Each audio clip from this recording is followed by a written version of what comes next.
ఏమయ్యా నువ్వు ఆరోగ్యంగా ఉండాలంటే రోజు గేమ్స్ ఆడమని చెప్పాను కదా నీకు. ఆడుతున్నానండి డైలీ టెన్నిస్ క్రికెట్ అన్ని ఆడుతున్నా. డైలీ ఎంతసేపు ఆడుతున్నావు? మొబైల్లో ఛార్జింగ్ ఉన్నంతసేపు ఆడుతాను. డాక్టర్ గారు మా వాడు తాళం మింగేశాడండి. అరే ఎప్పుడు 10 రోజులు అయిపోయిందండి బాబు. 10 రోజులు అయితే ఇప్పుడే తీసుకొచ్చేది మీరు? ఇన్ని రోజులు అంటే ఏదో ఒక డూప్లికేట్ తాళం ఉండిందండి. దాన్ని బట్టి ఎలాగోలా మేనేజ్ చేస్తున్నా. ఇప్పుడు అది కూడా కనిపెట్టడం లేదు. డాక్టర్ గారు ఊరికే కోపం వచ్చేస్తుందండి. అవునా ఎప్పటి నుంచి ఉంది ఈ ప్రాబ్లం నీకు? ఎప్పటి నుంచి అయితే నీకు ఎందుకు గుండె నా కొడక గుద్దానంటే గుండె పగిలిపోద్ది. మీ అమ్మ డాక్టర్ వద్దు అంటే చదివించారు. ఈ రోజు ప్రతి నా కొడుకు దగ్గర తెచ్చుకోవాల్సి వస్తుంది. మా వాడని చెప్పడం లేదు కానీ చదువు అయిన ఫస్ట్ రోజుగా ఇచ్చారండి మా వాడికి జాబు. అది మా వాడి టాలెంట్. ఇది నమ్మ జీవితం. డిగ్రీ అయిన 4 సంవత్సరాలకు వచ్చిందిరా జాబు. అది కూడా ఫేక్ సర్టిఫికేట్ పెట్టుకుంటే లక్ష రూపాయలు తీసుకున్నాడు మా వాడు జీతంగా. మీ అమ్మ వచ్చేది 30,000 నెల అయ్యేటప్పుడు 10,000 అప్పు చేయాల్సి వస్తుంది ఎవరెవరి దగ్గర. కూడా చాచా మా వాడికి ఆ వాసన కూడా పడదండి. అరే కామన్ సెన్స్ ఉందరా? ఎవరు దీంట్లో నీళ్లు కలిపింది? నేను పచ్చిమంది అవుతానని తెలుసు కదా మీకు. అమ్మాయిలా చాచా అపరిచితుడు సినిమా చూసారా? దాంట్లో రామ మాదిరిగండి మా వాడు. ఆ బేబీ ఏం చేస్తున్నావే? ఉండి అమ్మకాలు చేస్తుంది మళ్ళీ చేస్తా నీకు.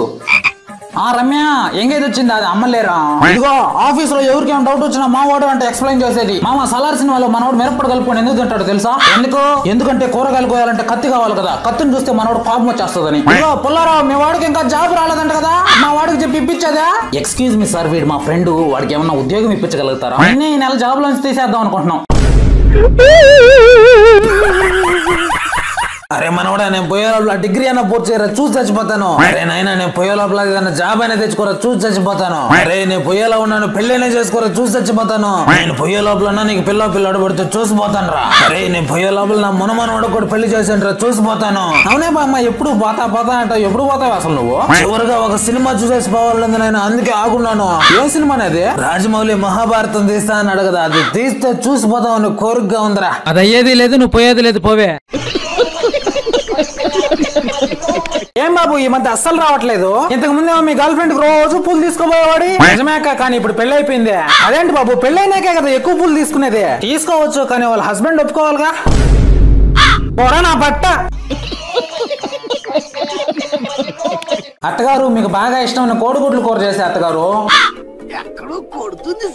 అత్తగారు స్నానానికి వేడి నీళ్ళు పెట్టున్నా వెళ్ళండి అత్తగారు.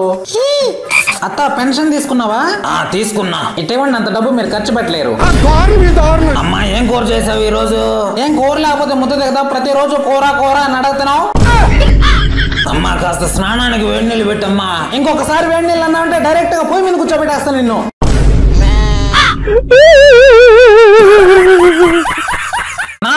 నానా ఒక ఐస్ తీసి నానా. ఎప్పుడు చూసినా ఐస్లో. అమ్మ మన పక్కింటి ఆంటీ పేరు ఏం పేరమ్మా? దాని పేరా రమ్యారా? మరి అదేంటి నాన్న డార్లింగ్ అని పిలుస్తుంటాడు, నాన్నకి పేరు తెలీదా? ఒక్కటి చాలారా? అక్క ఏంటమ్మా రమ్య బాధపడుతున్నావు? మా ఆయన నన్ను మోసం చేస్తున్నాడు అక్క. ఏమ్మా మా ఆయన ఎక్కడికి వెళ్ళామంటే రమేష్ తో సినిమాకి వెళ్ళాను అన్నాడు అక్క. అసలు ఆయన రోజు సినిమాకే వెళ్ళలేదు, అన్ని అబద్ధాలే. ఈ మగాళ్ళంతా అంతేనమ్మా, అస్సలు నమ్మకూడదు. ఇంతకీ మీ ఆయన అబద్ధం చెప్పాడని నీకెలా తెలిసిందమ్మా? అదే రోజు నేను రమేష్ తో సినిమాకి వెళ్ళాగా. బేవర్స్ నా సంజ.